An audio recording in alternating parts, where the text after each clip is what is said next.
السلام عليكم ورحمة الله وبركاته. مرحبا بكم في قناة انجليش تيوب. معكم عباس شكر. النهارده ان شاء الله فيديو عن the practice test 4 الامتحان الرابع في امتحانات الورك بوك الخاص بمنهج الثانوية العامة. Question number 1. Respond to each of the following situations. Your brother looks worried. أخوك يبدو قلق. You wanted to know whether he has a problem. تريد أن تعرف إذا كان لديه مشكلة. في هذا النوع من الأسئلة لما يكون الموجود you wanted to know أنت تريد أن تعرف you ask أنت تسأل فمعناها أنك هتكون سؤال. لما يكون الشخص اللي بتتكلم عنه أو بتتكلم معاه هذا problem لديه مشكلة sad حزين worried قلق not fine ليس بحالة جيدة، في الحالة دي إما إن احنا هنكون سؤال بالصيغة التقليدية بعد كلمة whether هيكون عندنا he has a problem هنحول he إلى you المخاطب وhas إلى have وبعدين نكون سؤال يبدأ بفعل مساعد فهيكون السؤال do you have a problem أو إن هستخدم صيغة المستخدمة في هذه الحالة وهي what is the matter or what's wrong. What is the matter with you or what's wrong with you.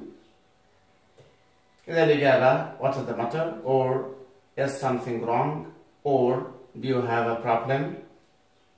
B. Your mother was very busy yesterday. والدتك كانت مشغولة أمس. You regret not helping her. أنت نادم على عدم مساعدتها. لما يكون في السؤال you regret وبعدين verb ing أو regret not verb ing هتكون الإجابة باستخدام I wish I had أو I wish I hadn't وبعدين past participle تصريف ثالث. بس لازم نلاحظ لو في regret not أنا هستخدم I wish I had من غير not. لو في regret من غير not أنا هستخدم I wish I hadn't يعني العكس. إذا الإجابة I wish I had helped my mother yesterday ودي الإجابة الأبسط والأنسب واللي موجودة بشكل مباشر. C. An English friend asks you how you celebrate شم النسيم. صديق إنجليزي بيسألك كيف تحتفل بشم النسيم. هنا موجود سؤال فرد على سؤال لما يتقال لي someone asks you شخص بيسألك أو someone wants to know أو شخص عاوز يعرف أنا هجاوب على السؤال اللي بعد هذا الكلام. فإن كان موجود في السؤال whether أو if أنا هبدأ ب yes أو ب no. أما إذا كان بادئ بكلمة استفهام فبعد كلمة استفهام أنا هحول الضمائر you إلى I ثم celebrate زي ما هي وشم النسيم كمان زي ما هي وبعدين هبدأ أجاوب على كلمة الاستفهام اللي هي how كيف. إذن الإجابة هتكون I or we celebrate شم النسيم by eating salted fish بأكل السمك المملح أو الفسيخ. D. You forgot to thank a friend for a present he or she gave you. هنا في السؤال أنا عملت شيء يستوجب الاعتذار. أنا نسيت أشكر صديقة على هدية قدمها لي وبالتالي لما الشيء بيكون يستوجب الاعتذار فأنا هستخدم I am sorry أو I am very sorry I وأشوف إيه اللي أنا بعتذر عنه. I am very sorry I forgot to thank you for the present. Question number 2. Mention the place, the speakers, and the language function in each of the following two-minute dialogues. A. Is there anything I can do to help Ms. Salma? Could you give these books back to the class after a break? Yes, of course. Is that the homework we did last week? Yeah, that's right. Your homework was very good. نلاحظ وجود الكلمات these books, the class, the homework وهذه الكلمات بتشير إلى أن المكان classroom. مع ملاحظة إن كلمة the class الموجودة في السطر الثاني لا تعني الفصل وإنما تعني طلاب الفصل. Can you give these books؟ هل يمكن أن تعطي هذه الكتب back to the class after break إلى طلاب الفصل بعد الفسحة؟ في المكان classroom الفصل. المتحدث الأول اللي بيقول Is there anything I can do to help Miss Salma؟ ده student. واضح إن الكلام موجه إلى Miss سلمى ومس سلمى is a teacher. يبقى language function. Is there anything I can do to help؟ ده offering help. وبعدين could you give these books the request؟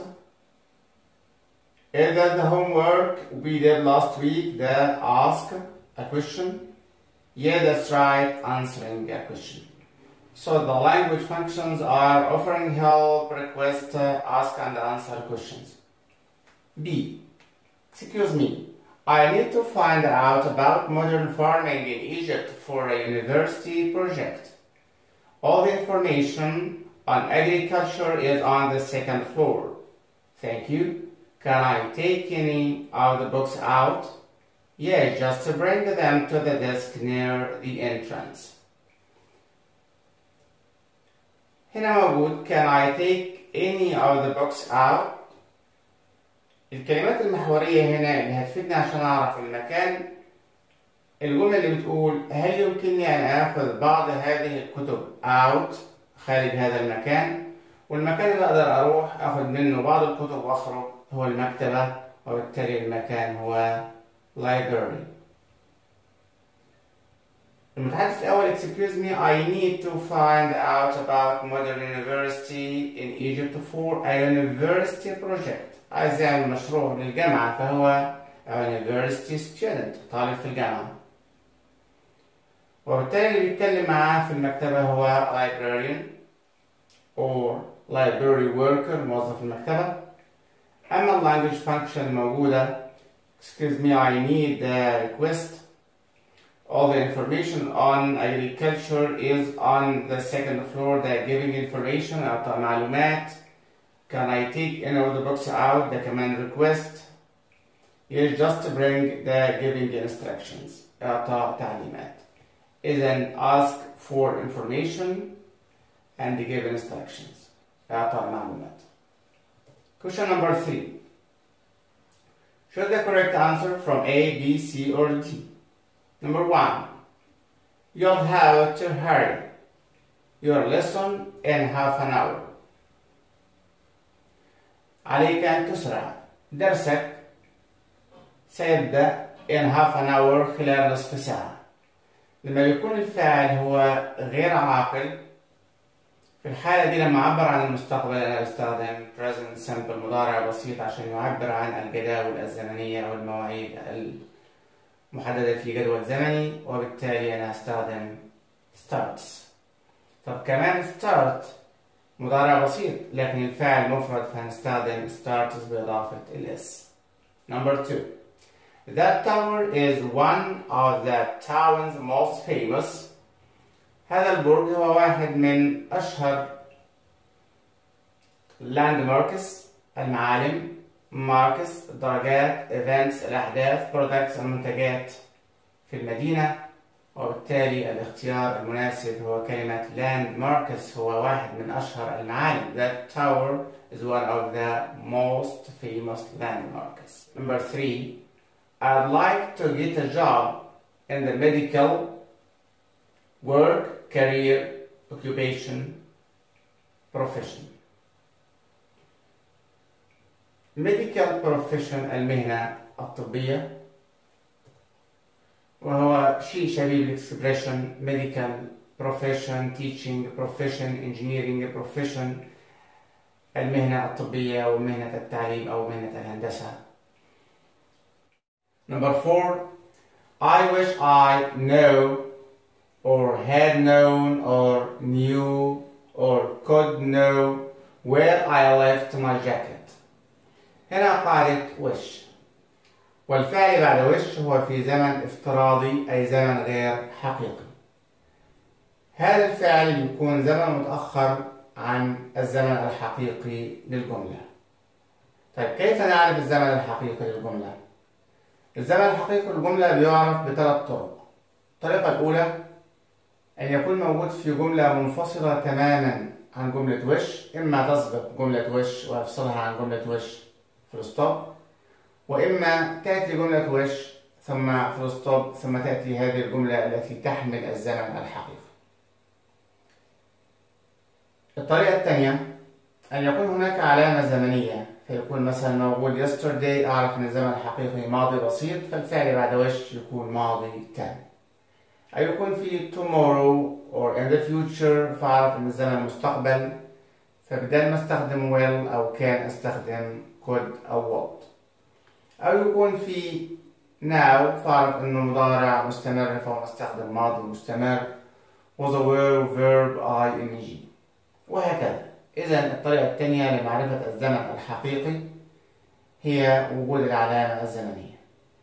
الطريقة الثالثة أن يكون في نفس جملة وش دون أن يكون هناك علامة زمنية ولا فاصل فول ستوب، يكون هناك فعل آخر أستدل منه عن الزمن الحقيقي لجملة وش أو للفعل بعد وش.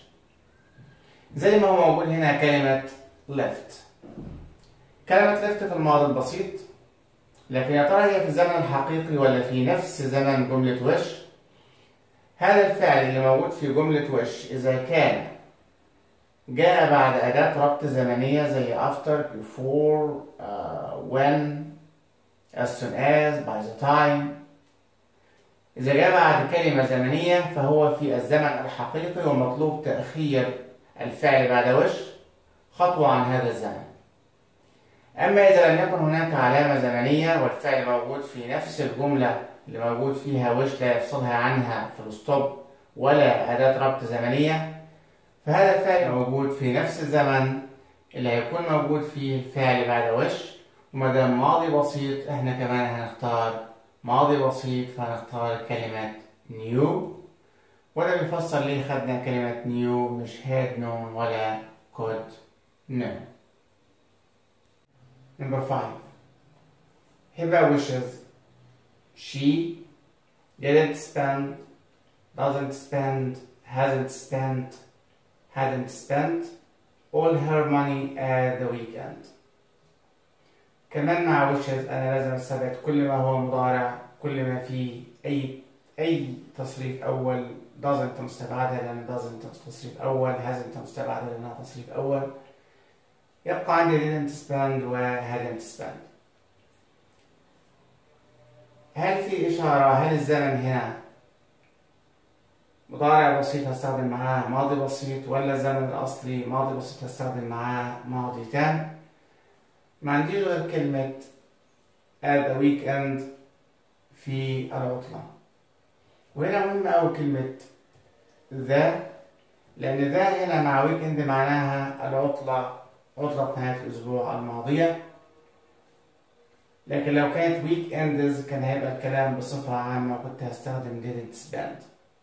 إذا مهم أوي أعرف إن the weekends هي إشارة إلى الماضي وبالتالي هستخدم ماضي تام hadn't spent. جمل مش مهمة جدا تكون صعبة محتاجة التركيز عشان ما تلخبطش. Number 6. My brother achieved his ambition, won his ambition, got his ambition ولا made his ambition. طبعا ده مصطلح achieved his ambition يعني حقق طموحه. Number 7. After the storm بعد العاصفة there was a huge، كان يوجد a huge floods، ما تنفعش لأن ال A تشير إلى المفرد. A huge number of water، الماء لا يعد فما اقدرش أقول عدد من الماء فنمبر مستبعدة. A huge amount صح، كمية كبيرة من الماء. A huge amount of water كمية كبيرة من الماء. أما كلمة lot فهي مستبعدة طبعا لأنها لا تسبق بصفة. إذا a huge amount of water. Number 8. Sarah felt ill all night because she had eaten, was eating, eats, has eaten too much the day before. في وجود الفعل felt past simple ماضي بسيط. إذا ما دام النتيجة قبل because ماضي بسيط فالسبب أكيد واحد من أزمنة الماضي، فبنستبعد eats مضارع بسيط، بنستبعد has eaten مضارع تام، كل أزمنة المضارع مستبعدة. يبقى الاختيار بين had eaten ماضي تام was eating ماضي مستمر. وعشان وجود the day before من علامات الماضي التام هنستخدم had eaten ماضي تام. Number 9. Hamdi was very tired yesterday evening because he had been revising for a school test all day. وجود الفعل was في الماضي معناها إن has revised مستبعدة و revising كمان مستبعدة. يبقى عندي أزمنة الماضي had been revising الماضي تام مستمر، revised ماضي بسيط. أما وجود all day وكمان وجود الصفة السلبية tired إشارة إلى الماضي التام المستمر، فالإجابة هي had been revising. Number 10. I really disagree, argue, can't stand, object to very loud music in public places. احنا محتاجين فعل يأتي بعده to واسم أو to وفعل فيه ing، وبالتالي هنستخدم object، لأن كانت stand يأتي بعدها فعل فيه ing مباشرة مثل to. argue إما for أو against. disagree لا يتفق. to do to المصدر، وبالتالي الإجابة الصحيحة هي object to واسم أو to وفعل فيه ing. 11. Ahmed's friends didn't recognize him, remember him, see him, look him. When he returned from a year abroad, he looked so different. أصدقاء أحمد لم يتعرفوا عليه عندما عاد بعد عام في الخارج، هو كان يبدو مختلف. الفعل المناسب للتعبير أني تعرفت على شخص بعد غياب وبعد تغير ملامحه هو كلمة recognize. إذا recognize مرتبطة بعبارة أو جملة he looked so different، بدأ مختلفا أو بدأ متغيرا أو بعد مرور فترة من الزمان دون رؤيته. 12. My friend suggested، وsuggest معروف أنه يأتي بعدها verb plus ing، فنستخدم كلمة going. We are planning، وplan بعدها to والمصدر إذن to fly. 14. In some countries people enjoy يستمتعون، celebrate يحتفلون، have fun يستمتعون، party حفلة، the end of the year on December 31st نهاية العام في 31 من ديسمبر. الاختيار الصحيح هو كلمة celebrate، يحتفلون بنهاية العام في 31 من ديسمبر. أنا ما استخدمتش enjoy ولا have fun لأنه ما فيش وقت محدد للاستمتاع، إنما في وقت محدد للاحتفال. 15. In our town في مدينتنا there are musicians في موسيقيين who play يعزفون tradition, national, folk, historical music. الاختيار هو folk music موسيقى شعبية. ليس هناك ما يسمى بالموسيقى التاريخية، وكلمة traditional هي اسم وليست صفة، أما national قومي وليس هناك موسيقى قومية خاصة بكل بلد. 16. whose، وكلمة whose يأتي بعدها noun اسم، إذا كلمة responsible وهي صفة مستبعدة، وكلمة respond يستجيب هي كمان مستبعدة، ويبقى الاختيار ما بين responsibility و response، إما مسؤولية responsibility وإما استجابة response. فنقول whose is it to make sure children arrive safely at home؟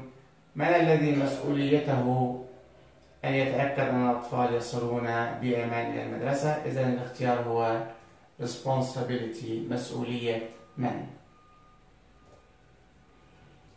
Question number 4. Find the mistake in each of the following sentences, then write it correctly. I wanted to make some sandwiches.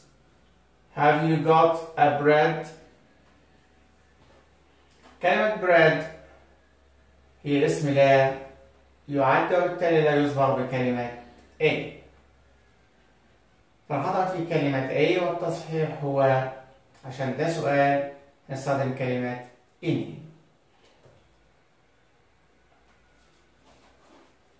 وليه أنا بستخدم any بالتحديد؟ عشان some sandwiches، بعض السندوتشات أنا محتاج خبز وليس رغيف من الخبز، لأن البعض ممكن يقول أنا هستخدم have you got a loaf of bread، رغيف من الخبز.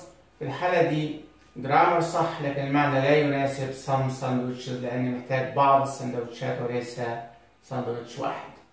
أما لو قال I wanted to make a sandwich، في الحالة دي هقول have you got a loaf of bread أو any bread. في الحالة دي هيكون الإجابتين صح، لكن في وجود some sandwiches مش هقدر استخدم a loaf of، لكن هستخدم any.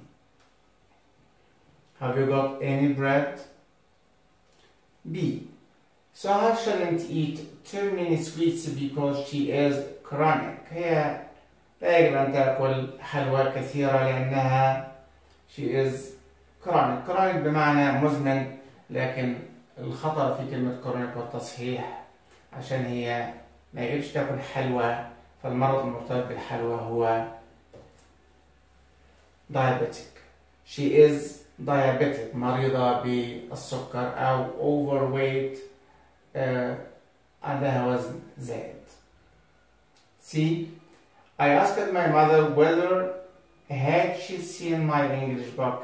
ده كلام غير مباشر عشان وجود كلمة asked، وبالتالي بعد الرابط هو كلمة whether. أنا مش هينفع أستخدم فعل مساعد وفاعل، إنما يأتي بعد الرابط الفاعل مباشرة ثم الفعل المساعد أو الفعل يأتي بعد ذلك. والتصحيح هيكون في had she اللي هيصبح she had. I asked my mother whether she had seen my English book. D. Sylvia is on a low-fat diet because recently she's lost a lot of weight. سيلفيا تقوم بعمل حمية غذائية because لأنها مؤخرا فقدت الكثير من الوزن. المعنى غير متناسب، لأنها مادام تقوم بحمية غذائية فهي كسبت الكثير من الوزن، وبالتالي في وجود is on a low fat diet أنا محتاج ما يفيد أنها اكتسبت وزنا. فالخطأ في كلمة lost والتصحيح gained، اكتسبت. She's gained a lot of weight. E. She has always enjoyed to go to the theater. هي تستمتع دائما بالذهاب إلى المسرح. المعنى صحيح، فالخطأ في الجرامر والخطأ في وجود كلمة enjoyed اللي بيأتي بعدها verb ing وليس to المصدر، فنصحها to go إلى going. F. Alfred Farag is a famous Egyptian playwright. ألفريد فراج هو كاتب مصري مشهور. معنى صحيح، لكن الخطأ هنا لازم أتأكد إن كل كلمة مكتوبة بشكل صحيح، فالخطأ في كلمة playwright السبيلنج بتاعها غير صحيح، والتصحيح هيكون playwright playwright. Question number 5.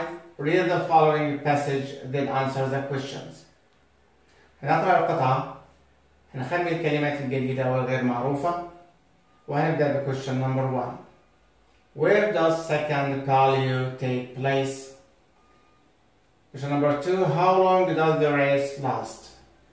السؤال الأول والثاني هي أسئلة مباشرة، والسبب في ذلك إن الكلمات المحورية الموجودة في السؤال موجودة مباشرة في نص القطعة، وهي الإجابة المطلوبة. في السؤال الأول الكلمات المحورية هي الفعل take place، وهي موجودة في السطر الأول. It has taken place in the main square of the city of Siena. إذن الإجابة it takes place in Siena. ممكن أزود in Italy عشان هي موجودة إنه the name of Italy, most famous horse race.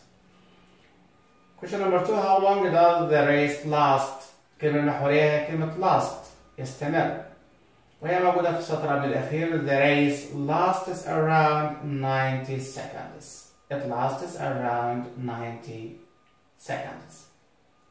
Question number 3. What do the people of Siena have in their hands when they watch the race? ماذا يمسكون أو يكون في يديهم عندما يشاهدوا السباق؟ هنا في السؤال الثالث في استخدام الكلمات في السؤال بديلة عن الموجودة في القطعة وتساويها في المعنى. ففي السؤال have in their hands، لكن have in their hands وهي الكلمات المحورية في السؤال غير موجودة في القطعة، إنما البديل لها كلمة hold وهو نفس المعنى تمسك. وكلمة hold موجودة في عبارة hold their district's flag، يمسكون علم المنطقة التي يعيشون فيها. فالإجابة they have flags of their districts. Question number 4. How many times a year، كم مرة في السنة does the race take place، يحدث فيها السباق؟ السؤال الرابع في اعتماد على عملية الحساب، ولم يذكر مباشرة once or twice or 3 times or 17 times، لكن ذكر on 2nd July and 16th August، وبالتالي هو الحدث تم مرتين، فالإجابة twice، مرة في 2 من جولاي ومرة في 16 من أغسطس. Question number 5. What does the word each refer to? And Siena has 17 districts each، كل واحدة with its own flag، لها علمها الخاص. هنا إلى ماذا يعود الضمير؟ وهنا each هي ضمير، ويساوي each district، يعود على كلمة district. each هنا معناها كل منطقة، فكلمة each تعود على each district. Question number 6. Read the following passage then answer the questions. هنقرأ القطعة، هنحاول نخمن معاني الكلمات الجديدة والكلمات الغير معروفة، ونبدأ ب question number 1. What is the main subject of this text? ما هو الموضوع الرئيسي لهذا النص؟ إذا كان السؤال عن الموضوع الرئيسي للنص أو العنوان المناسب للقطعة، هتكون الإجابة موجودة إما في الجملة الأولى أو الجملة الثانية أو الجملة الأولى والثانية الاثنين مع بعض. هنا النص بيبدأ Scientists are very important to our future، العلماء مهمين لمستقبلنا. What kinds of problems can they help us to solve؟ ما هي أنواع المشكلات التي يمكنهم أن يساعدونا في حلها؟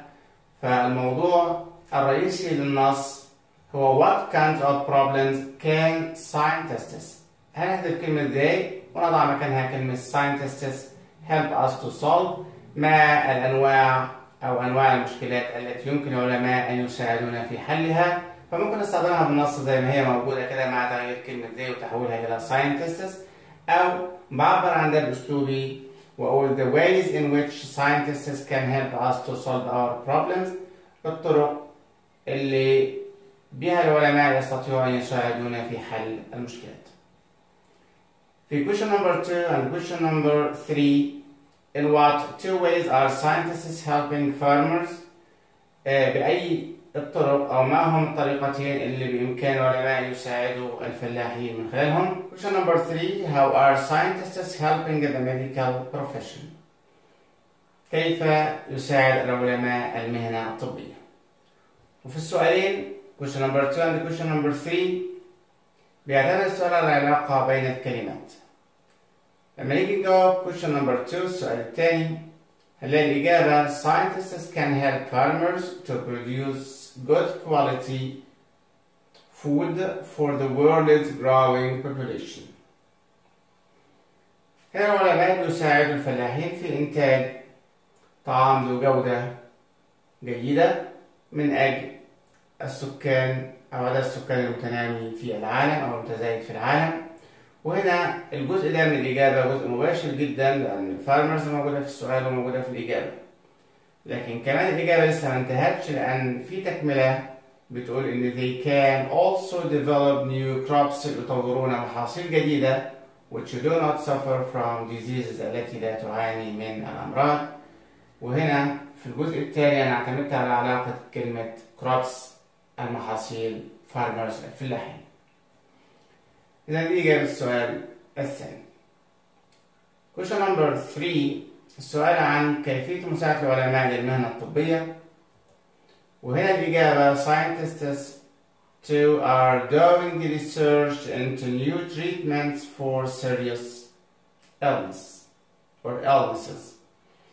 إذا العلماء يساعدون في عمل أبحاث على العلاجات الجديدة للأمراض الخطيرة. مفيش ذكر لميديكال بروفيشن المهنة الطبية، لكن العلاقة هنا ما بين العلاج والأمراض والمهنة الطبية هي علاقة واضحة جدا. فالإجابة they are helping the medical profession by researching new treatments for serious illnesses. Question number 4. Scientists are helping car companies by producing. هنا في السؤال الرابع هو سؤال مباشر والإجابة موجودة في القطعة.